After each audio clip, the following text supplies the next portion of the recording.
आपल्याकडे ग्रामपंचायतीची निवडणुका होतात ना, आपल्याकडे ग्रामपंचायत आहे आणि गावाच्या प्रमुखाला आपण सरपंच म्हणतो, जो प्रमुख निवडून देतो त्याला सरपंच. आणि जे उत्तरेकडे आहेत तिथे ग्रामपंचायतच म्हणतात, पण जो निवडून येतो सरपंच त्याला ग्रामप्रधान म्हणतात. तिकडे ग्रामप्रधान आहे, आपल्याकडे सरपंच आहे. आणि उत्तरेकडे मध्य प्रदेश, हिंदी भाषिक जेवढी राज्य आहेत तिथे ग्रामप्रधान म्हणतात. तर तसे ग्रामप्रधान सरपंचाची निवडणूक होती. एक नेता कुठचा पैजामा टोपी घातलेला दुपट्टा अंगावर घेऊन गावात प्रचाराला गेला. बरोबर 4 कार्यकर्त्यांची फौज गेला होता. एक कष्ट करणारा मजूर बाहेर खाटेवर बसला होता. त्याने त्या मजूराला हात केला, नमस्कार केला. बाबूजी, मैं ग्राम प्रधान का चुनाव लढ रहा हूँ, मी गावच्या सरपंचाची निवडणूक लढतोय, मी तुमच्याकडे मत मागायला आलोय, मी विनंती करतोय की मला तुम्ही मतदान करा, आप मुझे वोट दीजिए. म्हणून त्याने त्या मजूराला विनंती केली. तो मजूर म्हणाला, ठीक है नेताजी, आप आए हैं, आपने मुझे कहा है तो मैं आपको वोट दूंगा. त्याने वोट देतो, मत देतो असं म्हटल्याबरोबर या नेत्यानं आपल्या शेजारी जो एक होता सहकारी कार्यकर्ता त्याला सांगितलं की 1-2 हजार रुपये त्याला दे. आता मत देतोय म्हणून त्या नेत्यानं 1-2 हजाराचे रुपये त्या मतदाराला दिले, त्या मजुराला दिले. त्या मजुराने हात जोडले. काय सांगितले? हात जोडले, मुझे पैसा नहीं चाहिए, मला पैसे नको.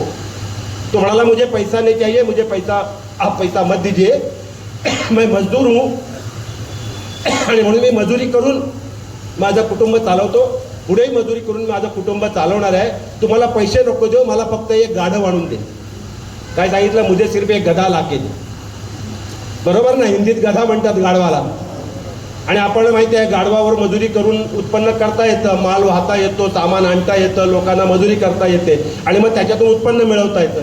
तर तो म्हणाला, मला एक गधा लाके दे, मैं गधे को लेकर मजदूरी करूंगा और मेरे पूरे परिवार का गुजारा चलाऊंगा, तो आप मुझे गधा लाके दे. तो नेताजी खुश झाला. हा माणूस चांगला दिसतोय, हा पैसे काय मागत नाही, हा मागतोय आपल्याकडे गाढव एक गधा. त्याने सांगितलं शिचाला, रे बबलू जा, एक गधा लेके आ. तो बबलू धावला गधा आणायला, गाढव आणायला. तो गेला बाहेर नाक्यावर. तर एका गाढवाचा एक मालक होता, त्याने विचारलं, बा माझ्या नेत्याला गाढव पाहिजे, गधा पाहिजे. तो म्हणाला, घेऊन जा, काय हरकत नाही आहे. तो इसका दाम कितना आहे, याची किंमत किती आहे? काही माझी अगोदरच असते, तिला मी काय सांगतो ते अगोदरच कळलंय.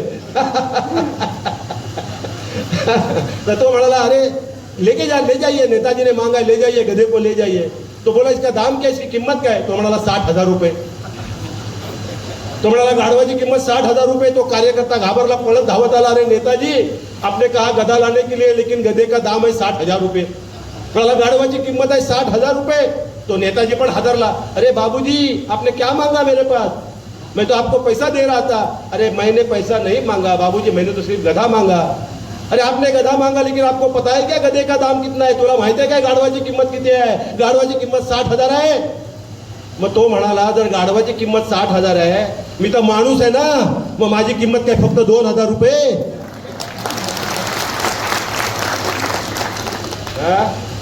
मग आता आपण गाढवाच्या खाली तर नाही यायचं ना, काय यायचंय? हा किस्सा तुमच्यासाठी नाही. मला खात्री आहे, माझा विश्वास आहे की ज्या वेळेला उल्काताईने तुम्हाला साथ घातली आहे, उल्काताईंच्या साधेला तुम्ही ओ दिलाय, तेव्हा हे पाप तुम्ही करणार नाही, हा विश्वास माझ्या मनामध्ये आहे. पण जे कोणी हे पाप करणार आहेत त्यांना सांगा, गाढवापेक्षा खालच्या दर्जाला येऊ नका.